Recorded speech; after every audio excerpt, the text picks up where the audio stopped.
Hello friends, welcome to my channel. അഞ്ചാം ക്ലാസ്സിന്റെ മാത്സിന്റെ മറ്റൊരു ക്ലാസ്സിലേക്ക് എല്ലാവർക്കും സ്വാഗതം. സംഖ്യാലോകം നമ്പർ വേൾഡ് ആണ് നമ്മൾ ഡിസ്കസ് ചെയ്തുകൊണ്ടിരിക്കുന്നത്. അതിൽ അവസാനത്തെ ഭാഗത്തേക്ക് നമ്മൾ ഗണിതത്തിലെ ഗുണിതമാണ് പഠിച്ചുകൊണ്ടിരിക്കുന്നത് അല്ലെ, മൾട്ടിപ്ലിക്കേഷൻ. അപ്പൊ അതിന്റെ ചില എളുപ്പവഴികളൊക്കെ നമ്മൾ കഴിഞ്ഞ ക്ലാസ്സിൽ ഓൾറെഡി ഡിസ്കസ് ചെയ്ത് കഴിഞ്ഞു.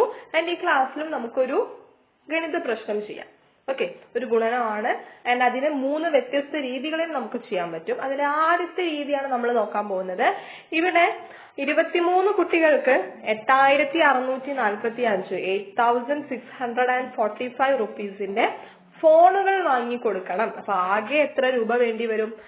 23 കുട്ടികൾക്ക് കൊടുക്കണമെങ്കിൽ അതിന് 23 കൊണ്ട് ഗുണിച്ചാൽ മതി അല്ലെ? യെസ്. അപ്പൊ എങ്ങനെയാണ് ഇത്രയും വലിയൊരു സംഖ്യ ഗുണിക്കുക എന്ന് കൺഫ്യൂഷൻ ഉണ്ടോ? നമ്മൾ സാധാരണ എങ്ങനെയാണോ ഗുണിക്കുക അതേപോലെ തന്നെ ഗുണിച്ചാൽ മതി. നോക്കാം. ഇവിടെ ആദ്യം എന്ത് ചെയ്യണം? നമ്മുടെ രണ്ടാമത് എഴുതിയിരിക്കുന്ന സംഖ്യ 23ന്റെ ഒറ്റയുടെ സ്ഥാനത്ത് ആരാ? 3 കൊണ്ട് മുകളിലുള്ള 4 സംഖ്യയെയും നമ്മൾ ഗുണിക്കണം അല്ലെ? യെസ്. നോക്കൂ, 5 3 15. അതിന് ശിഷ്ടം 1 ബാക്കിയുണ്ട് അല്ലെ? നമ്മൾ 5 എഴുതുക, 1 മാറ്റി വെച്ചിട്ടുണ്ട്. എന്നിട്ടോ 4 3 12. ആ 12നോട് നമ്മൾ മാറ്റി വെച്ച 1 ചേർത്തപ്പോൾ 13. വീണ്ടും 1 ബാക്കി വന്നു. 6 4 24.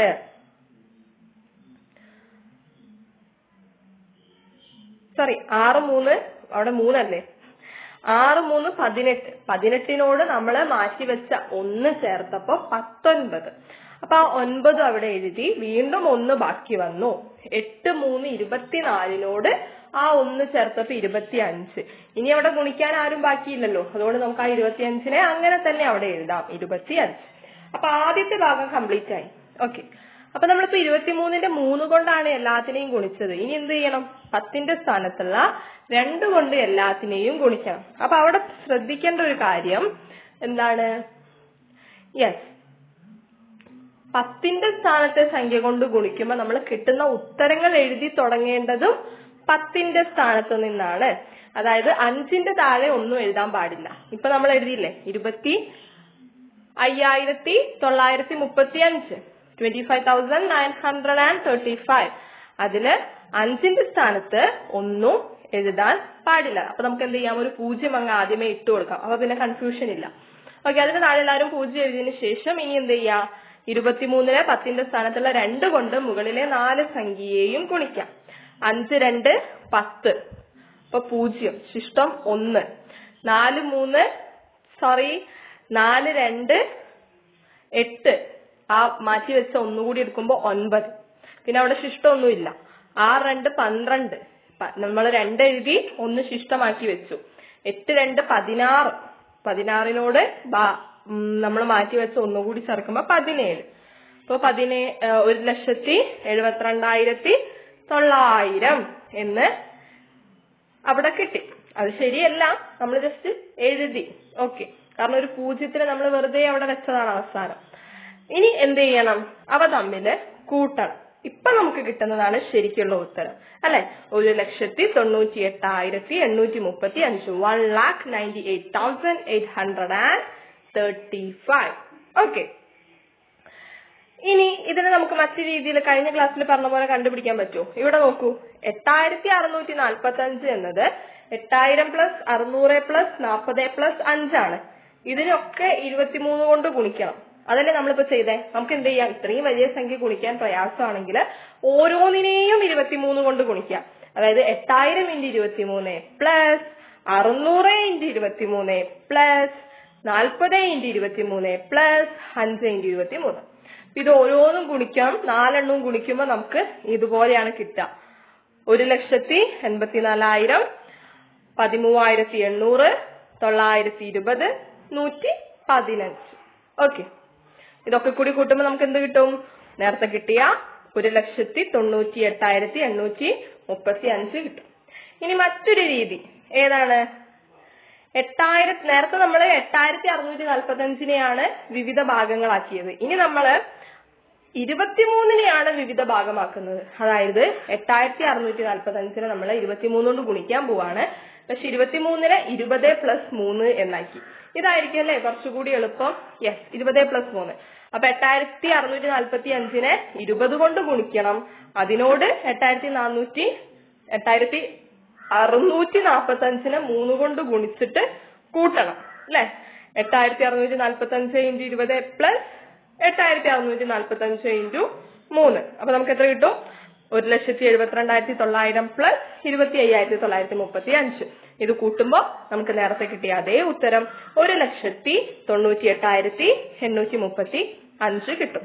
1,98,835. ഓക്കെ, അപ്പോ ഒരു ഗുണിതം കിട്ടിക്കഴിഞ്ഞാൽ വലിയ ഗുണനമാണെങ്കിൽ, മൾട്ടിപ്ലിക്കേഷൻ വലുതാണെങ്കിൽ, സംഖ്യകൾ വലുതാണെങ്കിൽ അതിനെ നേരിട്ട് ഗുണിക്കാനുള്ളത് നമ്മൾ പഠിച്ചു. അതല്ലാതെ സംഖ്യകളെ വിഭജിച്ച് വിവിധ സംഖ്യകളാക്കിക്കൊണ്ട് ഗുണിക്കാൻ, അങ്ങനെ 3 രീതികൾ നമ്മൾ പരിചയപ്പെട്ടു. ഇതിൽ എളുപ്പമുള്ള രീതി നിങ്ങൾക്ക് എടുക്കാം.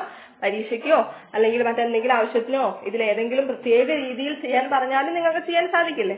ഓക്കെ, അപ്പൊ 3 രീതികളും മനസ്സിലാക്കി വെക്കുക. ഇനി നമ്മൾ മറ്റൊരു ഗുണിതം കൂടി ചെയ്യാൻ പോവാണ്. 512 × 317. 512 × 317. അതും അവിടെ ഗുണിച്ച് കാണിച്ചിട്ടുണ്ട്. ഇവിടെ എന്താ പ്രശ്നം? യെസ്, 3 സംഖ്യകൾ, മുകളിലും താഴെയും 3 സംഖ്യകൾ. പ്രശ്നമൊന്നുമില്ല, 3 തട്ടുകളായിട്ട് വരുന്നേ ഉള്ളൂ. അതായത് ആദ്യം 512-നെ 7 കൊണ്ട് ഗുണിക്കണം. പിന്നെ 512-നെ 1 കൊണ്ട്, അതായത് 317-ലെ 10-ന്റെ സ്ഥാനത്തുള്ള 1 കൊണ്ട് ഗുണിക്കണം. അവിടെ ശ്രദ്ധിക്കേണ്ടത്, നമ്മൾ താഴെ അടിയിൽ ഉത്തരം എഴുതുമ്പോൾ 10-ന്റെ സ്ഥാനത്ത് നിന്ന് തുടങ്ങണം. അതായത് ഒറ്റയുടെ സ്ഥാനത്ത് 0 ഇടണം എന്നുള്ളതാണ്. അതുപോലെ ഇനി എന്ത് ചെയ്യണം? 512-നെ 3 കൊണ്ട് ഗുണിക്കണം അല്ലെ. 512-നെ ഓരോന്നിനെയും 3 കൊണ്ട് ഗുണിക്കുമ്പോ അവിടെയോ 3 100-ന്റെ സ്ഥാനത്താണ്. അപ്പോ ഉത്തരം താഴെ എഴുതുമ്പോ കണ്ടോ, 3-ാമത്തെ ലെയറിൽ അവസാനം 2 0 വന്നത് കണ്ടോ? കാരണം എന്താ? ഒറ്റയുടെ സ്ഥാനത്തും 10-ന്റെ സ്ഥാനത്തും നമ്മൾ 0 ഇട്ട് കൊടുത്തതാണ്. അത് വേണമെങ്കിൽ ഇട്ടാൽ മതി കേട്ടോ, നിർബന്ധമൊന്നുമില്ല. കാരണം ഒറ്റന്റെയും 10-ന്റെയും സ്ഥാനം നമ്മൾ ഒഴിച്ചിടുക, കാരണം 100-ന്റെ സ്ഥാനത്ത് നിന്നാണ് തുടങ്ങേണ്ടത്. ഓക്കെ, അപ്പൊ അതൊന്ന് മനസ്സിലാക്കിയാൽ മതി. അപ്പൊ അതും ഒരു എക്സാമ്പിൾ ആയിട്ട് എഴുതി വെക്കുക. ഇനി നമ്മൾ കഴിഞ്ഞ ക്ലാസ്സിൽ നമ്മൾ 12 × 15 കണ്ടുപിടിച്ചു അല്ലെ, 180 ആണ്. അപ്പൊ അത് 12 കുട്ടികൾക്ക് 15 പുസ്തകം വീതം കൊടുത്തു. ഇനി നമ്മൾ 15 കുട്ടികൾക്ക് 12 പുസ്തകം വീതം കൊടുക്കുകയാണ്. അപ്പൊ ഉത്തരത്തിൽ മാറ്റം വരുമോ? 12 × 15 15 × 12 ഇല്ല, മാറ്റം വരില്ല അല്ലെ. കാരണം എന്താ? 10 + 5 × 12 തന്നെയാണ് 15 × 12 എന്ന് പറഞ്ഞിട്ടുണ്ടെങ്കിൽ അല്ലെ. കഴിഞ്ഞ ക്ലാസ്സിൽ നമ്മൾ എന്താ കണ്ടുപിടിച്ചത്? 15 × 10 + 2. എങ്ങനെയായാലും ഗുണനത്തിൽ സംഖ്യകൾ അങ്ങോട്ടോ ഇങ്ങോട്ടോ മാറിയത് കൊണ്ട് ഉത്തരം വ്യത്യാസം വരില്ല. പക്ഷെ ഇതിന് മറ്റൊരു പ്രധാനപ്പെട്ട കാര്യമുണ്ട്, ശ്രദ്ധിച്ചു നോക്കൂ. ഇവിടെ നമ്മൾ 15-നെ 10 + 5 ആക്കി. എന്നിട്ട് 12-നെ കൊണ്ട് 10-നെയും ഗുണിച്ചു 5-നെയും ഗുണിച്ചു അല്ലെ. 10 × 12 + 5 × 12. അപ്പൊ നമുക്ക് കിട്ടിയ ഉത്തരം 120-ഉം 60-ഉമാണ്. 120-ഉം 60-ഉം തമ്മിൽ എന്താ ബന്ധം? 60 120-ന്റെ പകുതിയാണ് അല്ലെ. അല്ലെങ്കിൽ 60-ന്റെ ഇരട്ടിയാണ് 120 എന്ന് പറയുന്നത്. അപ്പൊ ആ ചോദ്യത്തിലേക്ക് ഒന്ന് നോക്കൂ. നമ്മൾ എന്താ ചെയ്തത്? 10 × 12-ഉം 5 × 12-ഉം ആ. അവിടെ 12 രണ്ടിലും സെയിം ആണ്. ഈ 5-ന്റെ ഇരട്ടിയല്ലേ 10. അതേപോലെ തന്നെ നമുക്ക് ഉത്തരവും ഇരട്ടിച്ച് കിട്ടി അല്ലെ. അപ്പൊ ഗുണിക്കുന്ന സംഖ്യകൾ ഇരട്ടിയാണെങ്കിൽ ഉത്തരത്തിലും ആ ഇരട്ടി ഉണ്ടാവും അല്ലെ. അതുപോലെ ആ ഒരു ബന്ധം മനസ്സിലാക്കിയാൽ മതി. 10-ഉം 5-ഉം വന്നതുകൊണ്ട് 10-ന്റെ പകുതിയാണ് 5. ഉത്തരവും എന്തായി? 120-ന്റെ പകുതിയായി 60. ഓക്കെ, ഇനി ടോട്ടൽ ഉത്തരം അതല്ല. 120 + 60 180 നമ്മൾ കഴിഞ്ഞ ക്ലാസ്സിൽ കണ്ടതുമാണ്. ഓക്കെ, അത് മനസ്സിലാക്കുക. ഇതുപോലെ ബന്ധങ്ങൾ കണ്ടുപിടിച്ച് നമുക്ക് ഒരുപാട് കാര്യങ്ങൾ കണ്ടുപിടിക്കാൻ വേണ്ടിയിട്ട് സാധിക്കും. ഇവിടെ നോക്കൂ, മറ്റൊരു പ്രത്യേകത ഉണ്ട് കണ്ടോ. 12 × 15 നമ്മൾ കണ്ടുപിടിച്ചു 180 ആണെന്ന്. അപ്പൊ നിങ്ങളോട് 4 × 3 × 15 കണ്ടുപിടിക്കാൻ പറഞ്ഞാലോ? ഇവിടെ 4 × 3 4 3 എത്രയാ? 12 ആണ്. അപ്പൊ 4 × 3 12 12 × 15 തന്നെയല്ലേ അവിടെയും ചോദിച്ചിരിക്കുന്നത്? അതല്ലേ. അപ്പൊ ഉദാഹരണം തന്നുകൊണ്ട് നിങ്ങളോട് ഒരു ചോദ്യം ചോദിച്ചാൽ ആ ഉദാഹരണവുമായി ഇതിന് എന്ത് ബന്ധമാണ് ഉള്ളത് എന്ന് നോക്കുക. 12 × 15 എന്ന് പറഞ്ഞാലും 4 × 3 × 15 എന്ന് പറഞ്ഞാലും ഉത്തരം സെയിം തന്നെയായിരിക്കും. ഓക്കെ, ഇനി മറ്റൊരു പ്രത്യേകത, 18 × 15 നമ്മള് കണ്ടുപിടിച്ചു അല്ലെ. 270 ആണ്. അതെങ്ങനെയാ കണ്ടുപിടിച്ചത്? ഇവിടെ 18 × 15 18 നമ്മൾ എന്താ ചെയ്യുന്നത്? നമുക്ക് 20, 10 അതുകൊണ്ടൊക്കെ ഗുണിക്കാൻ പിന്നെയും കുറച്ചും കൂടി എളുപ്പമാണ് അല്ലെ? അപ്പൊ 20 ഈ 18 ശ്രദ്ധിച്ചു കേൾക്കണേ. 18 എന്ന് പറയുന്നത് എന്താ? 20 നിന്നും 2 കുറച്ചതാണ് അല്ലെ? നേരത്തെ നമ്മള് 15 10+5 എന്ന് എഴുതിയ പോലെയാണ് ഇവിടെ 18 20 - 2 × 15 എന്ന് എഴുതിയത്. അപ്പൊ എന്ത് ചെയ്യണം? 20 15 കൊണ്ട് ഗുണിക്കണം, 2 15 കൊണ്ട് ഗുണിക്കണം. പക്ഷെ കിട്ടിയ ഉത്തരങ്ങൾ നേരത്തെ 120ഉം 60ഉം തമ്മിൽ കൂട്ടിയെങ്കിൽ ഇവിടെ 20 - 2 ആയതുകൊണ്ട് കിട്ടിയ ഉത്തരങ്ങൾ തമ്മിൽ കുറയ്ക്കുകയാണ് വേണ്ടത്. അപ്പൊ 300 - 30 = 270 എന്ന് നമുക്ക് ഉത്തരം കിട്ടും. ഓക്കെ, അപ്പൊ 18 × 15 270 ആണെന്ന് നമ്മൾ കണ്ടുപിടിച്ചു. എങ്കിൽ അത് തന്നെ വെച്ചിട്ട് 19 × 15 കണ്ടുപിടിക്കാൻ പറ്റും. 18 × 15 270. 18 × 15 എന്ന് പറഞ്ഞാൽ എന്താ? 18 15കൾ. നമ്മളോട് ചോദിച്ചത് എന്താ? 19 15കൾ എത്രയാണെന്ന്.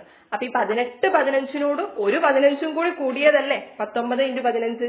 അതെ. അപ്പൊ 270നോട് ഒരു 15 കൂട്ടി കൊടുത്താൽ പോരെ? വെറുതെ നമ്മൾ ഇങ്ങനെ ഗുണിച്ചു പോണോ? വേണ്ട അല്ലെ? അപ്പോ 270നോട് 15 കൂട്ടുമ്പോ 285 എന്ന് കിട്ടും. ഇനി അതുപോലെ മുകളില് 17 × 15 ചോദിച്ചു.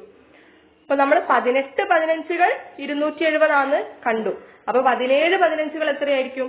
270ൽ നിന്നും ഒരു 15 കുറഞ്ഞതല്ലേ 17 15കൾ? അതെ. അപ്പൊ 270ൽ നിന്നും ഒരു 15 കുറച്ചാൽ മതി അല്ലെ? 255. അപ്പൊ ഇതുപോലെ നമുക്ക് ഒരു ബന്ധം വെച്ചുകൊണ്ട് കണക്കിന് ഒരുപാട് ഉത്തരങ്ങൾ എളുപ്പത്തിൽ കണ്ടുപിടിക്കാൻ വേണ്ടി സാധിക്കും. അപ്പൊ വീണ്ടും ഇങ്ങനെ ഗുണനം ചെയ്ത് നമുക്ക് മടുക്കാതിരിക്കാൻ വേണ്ടിയിട്ട് ചില ട്രിക്കുകൾ ഇങ്ങനെ പ്രയോഗിച്ചു നോക്കുക. അപ്പൊ ഇതുപോലെയുള്ള ട്രിക്ക് ഉപയോഗിച്ചിട്ട് ചെയ്യാൻ പറ്റുന്ന ചോദ്യങ്ങൾ ടെക്സ്റ്റ് ബുക്കിലുണ്ട്. അതൊക്കെ ഒന്ന് ചെയ്ത് നോക്കുക. നമ്മൾ എങ്ങനെ ചെയ്യാം എന്നുള്ളതാണ് ഈ ക്ലാസ്സിലൂടെ പഠിപ്പിച്ചു തന്നത്. അപ്പൊ വീഡിയോ ഒക്കെ നിങ്ങൾക്ക് യൂസ്ഫുൾ ആവുന്നുണ്ടെങ്കിൽ ലൈക്ക് ചെയ്യാനും ഷെയർ ചെയ്യാനും സബ്സ്ക്രൈബ് ചെയ്യാനും മറക്കരുത്. നിങ്ങളുടെ അഭിപ്രായങ്ങൾ കമന്റ് ചെയ്യാനും മറക്കരുത്. കട്ടയ്ക്ക് സപ്പോർട്ട് ചെയ്ത് കൂടെ നിൽക്കാനും മറക്കരുത്. Thank you for watching.